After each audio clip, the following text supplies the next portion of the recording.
Bienvenidos compañeros y compañeras a una nueva edición de entrevista, aquí en el canal de periodismo alternativo La Pirinaica. Como sabéis, en este espacio, pues hablamos y nos expresamos libremente lo que muchas veces en los medios de comunicación occidentales hegemónicos es algo imposible. Y lo que pretendemos, pues poner nuestro granito de arena en que se conozcan realidades diferentes. Y para ello contamos con amigos, compañeros y expertos que desde todo el planeta pues muestran su visión. Hoy con nosotros contamos con una invitada especial, la cual fue exdiputada, ex eurodiputada en el Parlamento Europeo. Has sido sindicalista y eres sindicalista, fuiste, si no lo digo mal, secretaria del sindicato Labrego Galego, Sí. y durante 18 años, y además de eso, siempre ha sido una luchadora social. Muchas gracias por estar aquí con nosotros. Ella es Lidia Senra. Para nosotros es un placer tenerte aquí, que hayas visitado la República de Belarus y poder compartir estos momentos contigo. Bueno, muchas gracias por invitarme y también muy contenta de poder contribuir con tu programa y con lo que se transmite desde aquí. Bueno, pues para empezar, te quería preguntar, ¿no? ¿Qué es lo que te impulsó al hecho de visitar un país que no solamente es que esté bajo sanción, es que está demonizado, está prácticamente por los medios, se banaliza, ¿no? Como que es una dictadura bananera, algo por el estilo, y con eso pues se intenta tergiversar y vender una realidad completamente, que para mi modo de ver no existe, ¿no? ¿Qué es lo que realmente te impulsó a conocer, a venir aquí a la República de Belarus, a conocer un país que sigue un sistema heredado de la Unión Soviética? ¿Qué es lo que más te llegó al corazón? ¿La curiosidad? ¿El querer saber más? ¿Cómo fue ese momento que dijiste, me lanzo y me voy para allá? Bueno, hay varias cuestiones, ¿no? Yo siempre tuve bastante interés desde joven de conocer o de poder profundizar en la cultura y en todo lo que, pues lo que significaba la Unión Soviética, ¿no? Entonces, esa es una cuestión muy importante para mí.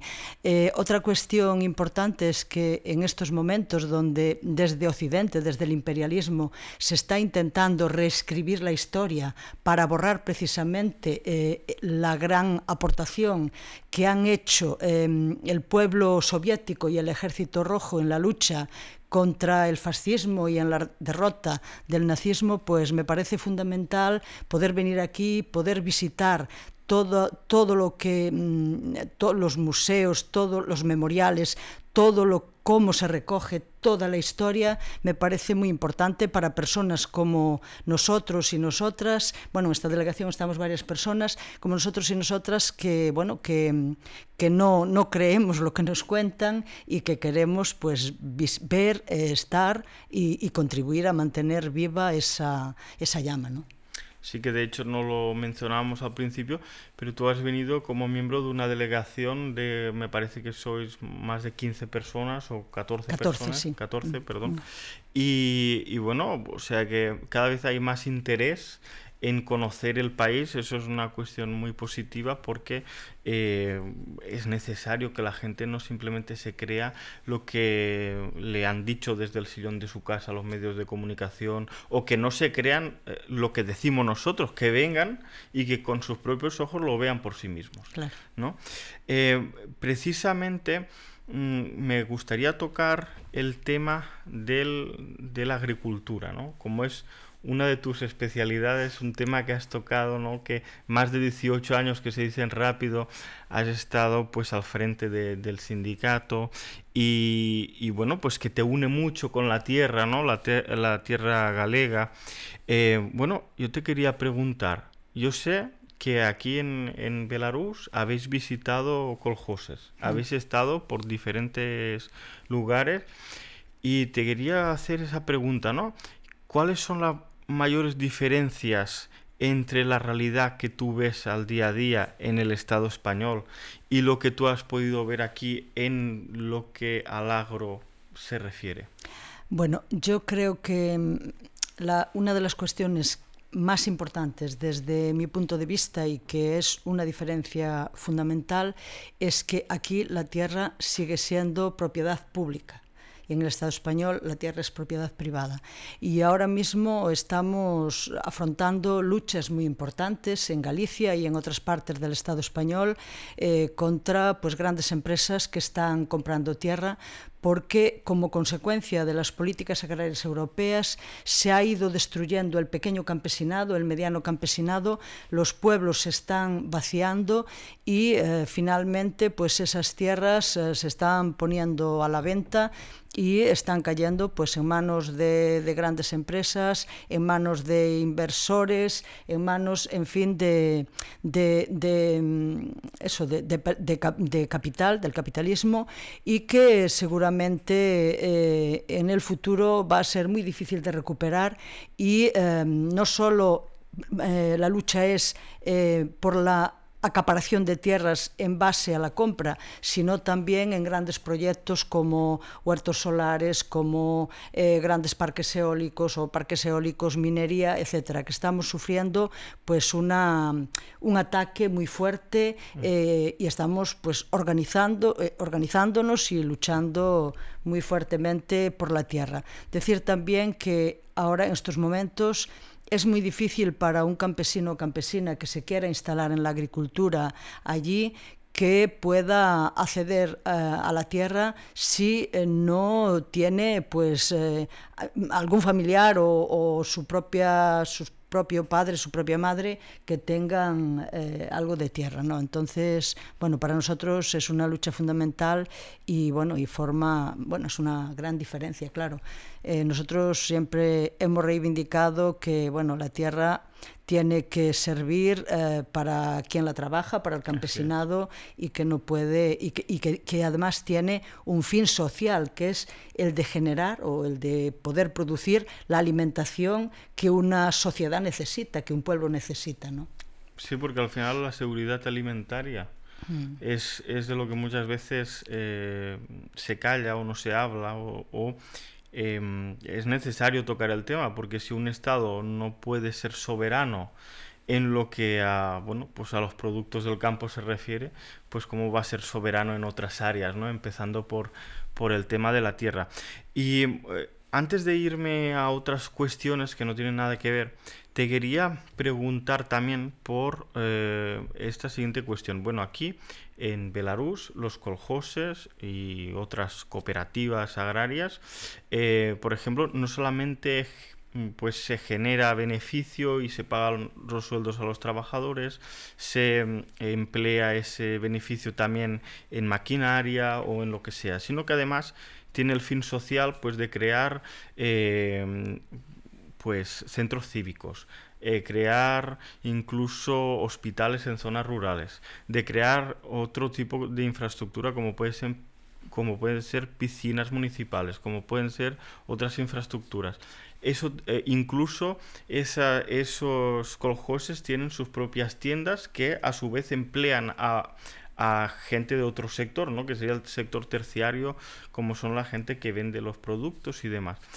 ¿Eso lo vemos en la realidad vuestra o eso no existe y cada uno que se apañe con lo que pueda? A ver, nuestra realidad es muy diferente. Nosotros y nosotras somos campesinos, pequeños, medianos, y estamos trabajando, vendemos nuestros productos normalmente a empresas que transforman y luego pues comercializan los productos que nosotros producimos, es decir, es una forma diferente. Es verdad que hay alguna cooperativa que puede tener pues también algo de transformación, pero bueno, también al final estas cooperativas normalmente en nuestros territorios son también instrumentos muchas veces del capitalismo, ¿no? Y sirven más que, digamos, que al propio campesino o campesina de la base, pues a otro tipo de cuestiones, ¿no?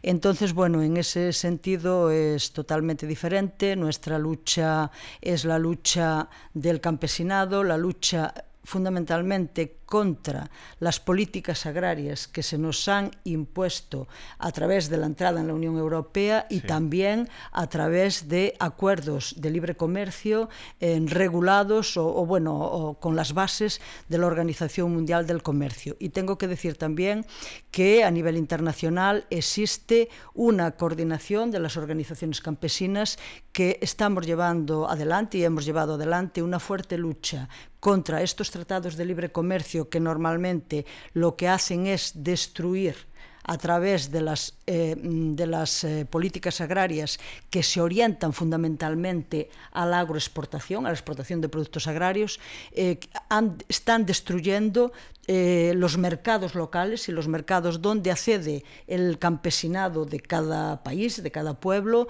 y todo pues a favor de esas grandes empresas de producción y también de comercialización. Entonces ahí hay, como digo, una lucha muy importante por la soberanía alimentaria, que es el derecho de los pueblos a decidir sus políticas agrarias y alimentarias, y también el de sus campesinos y campesinas a producir la alimentación básica de cada población, ¿no? De cada pueblo.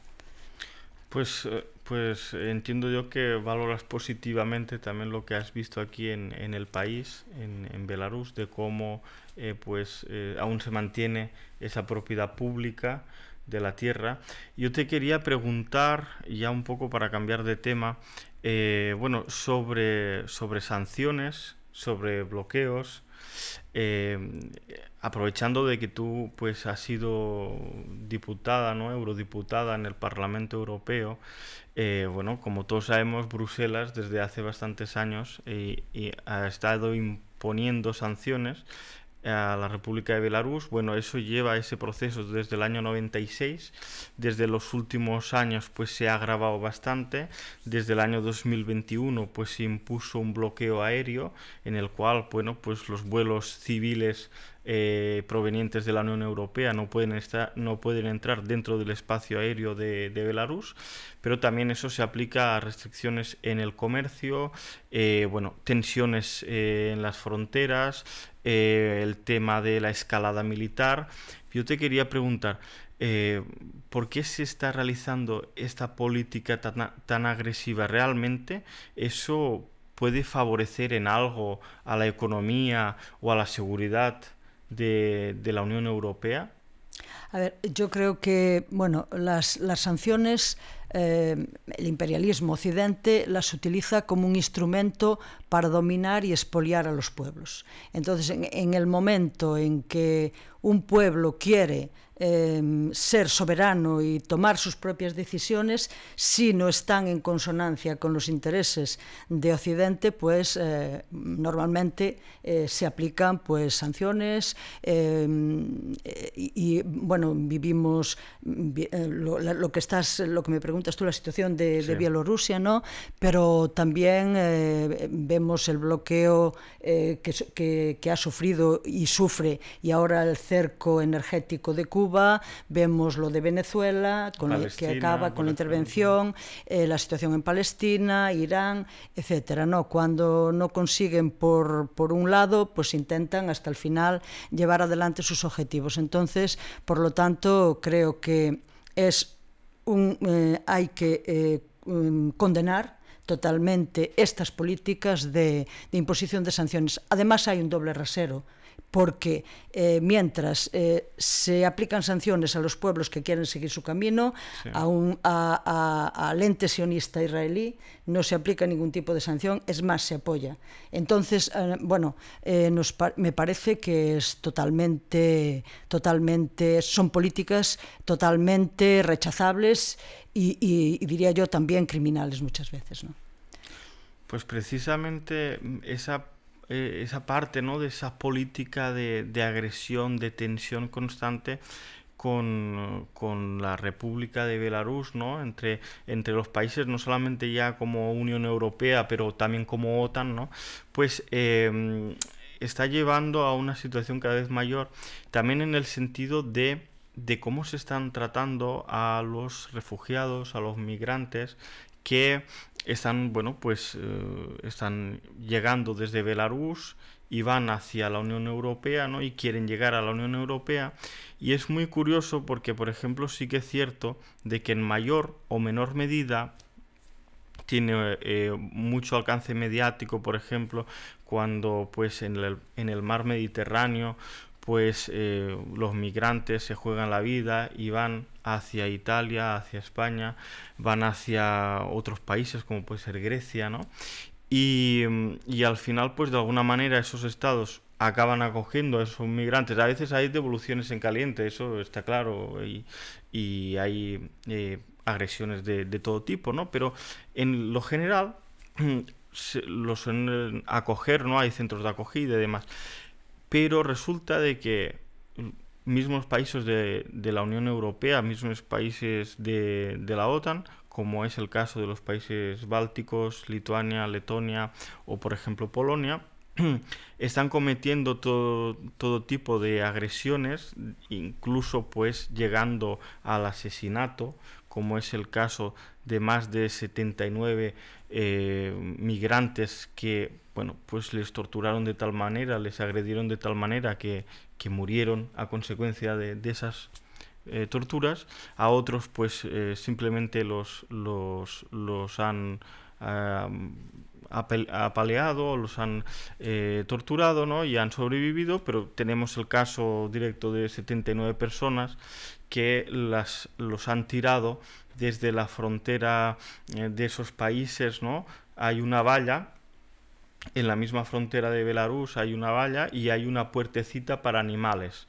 Porque, bueno, desde los países bálticos, desde Polonia, crearon una valla, ¿no? Y en esa valla la idea es que, pues, como es una zona de una reserva natural, pues que al menos tengan esa puertecita para que los animales puedan pasar, ¿no? Pero en vez de pasar animales, tiran a personas.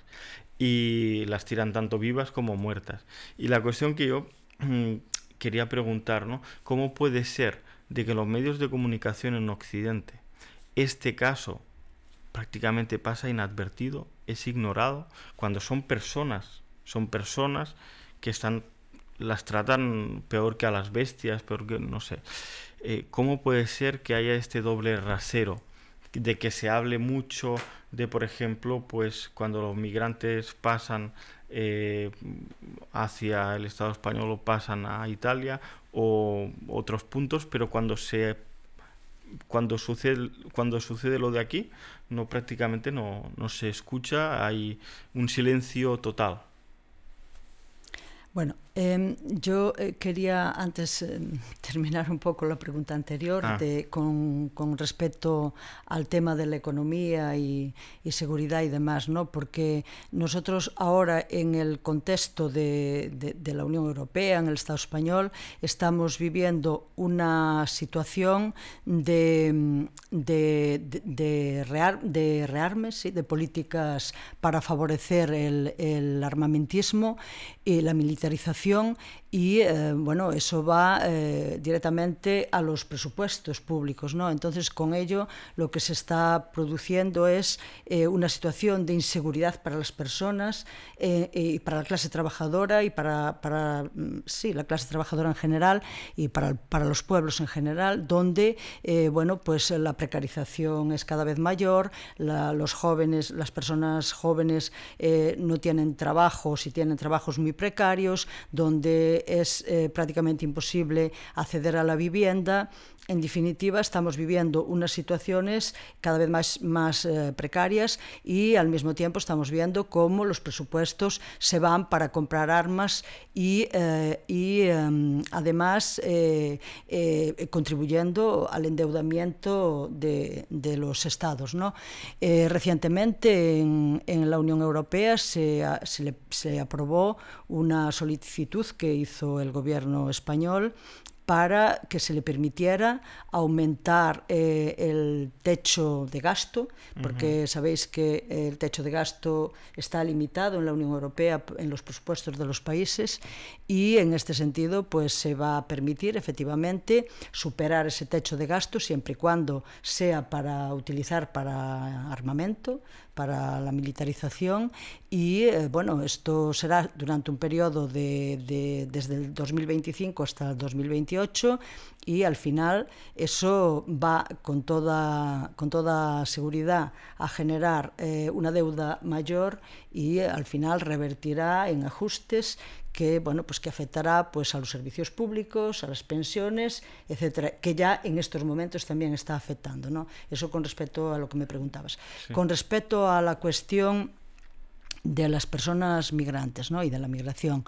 Bueno, yo creo que hay unas políticas en la Unión Europea muy hipócritas, porque, y en los países occidentales en general, porque nadie habla de el robo que se está produciendo y el saqueo que se está produciendo de los países del sur, América Latina, África, etcétera, de los países del sur en general, y luego cuando las personas que dejan sus pueblos por sus países porque están totalmente empobrecidos por las políticas de saqueo de Occidente, pues cuando intentan venir a Occidente buscando o asilo político en muchos casos, o incluso una vida mejor, pues se tratan de una manera totalmente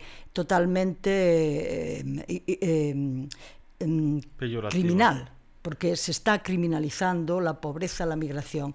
Al mismo tiempo, el avance de la extrema derecha, que es fundamental para que la burguesía pueda mantener sus privilegios, para que pueda seguir acaparando riqueza, concentrando la riqueza, utiliza las personas migrantes para enfrentar a la clase trabajadora en general, para enfrentar pobres contra pobres. Entonces yo creo que eso tiene mucho que ver con el silencio de los medios de comunicación y con las políticas que se están permitiendo y que se están haciendo, y con las prácticas que se están permitiendo, como las que tú comentabas, ¿no?, en la pregunta que me has hecho. Sí, pues precisamente llama eso, ¿no?, mucho la atención que no sea muy conocido, ¿no?, que de alguna manera se esconda. Pues ha sido un placer tenerte aquí en este programa de entrevista en la Pirinaica. Lidia, espero que hayas estado cómoda aquí con nosotros y esperamos tenerte en futuras ediciones de entrevista, y siempre bienvenida, por favor, a Belarus, que es un placer tenerte aquí. Un saludo muy fuerte. Bueno, pues muchas gracias, y el placer es compartido, y nada, pues aquí estamos. Pues esto ha sido todo. Muchas gracias por seguirnos hasta el final. Quédense aquí en el canal de la Pirinaica para conocer más información que les va a interesar. Muchas gracias, un saludo, y ya lo saben, dejen un me gusta, un comentario y suscríbanse.